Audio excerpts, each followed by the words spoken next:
Now, in the same way that you used a thumbnail when you were promoting your live stream, you can promote the recording also with the same or a similar thumbnail. And all you'll need to do is to go into edit your video. And then you'll see here at the bottom that there is an area that says custom thumbnail. What you'll do then is click this button, and you will then upload your image. Once you do that, all you'll need to do is to click Save Changes.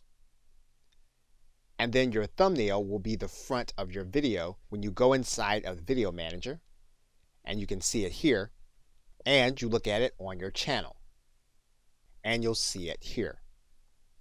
And you do want to make sure that you have your thumbnail available, mainly because it makes your video stand out and it makes it more watchable.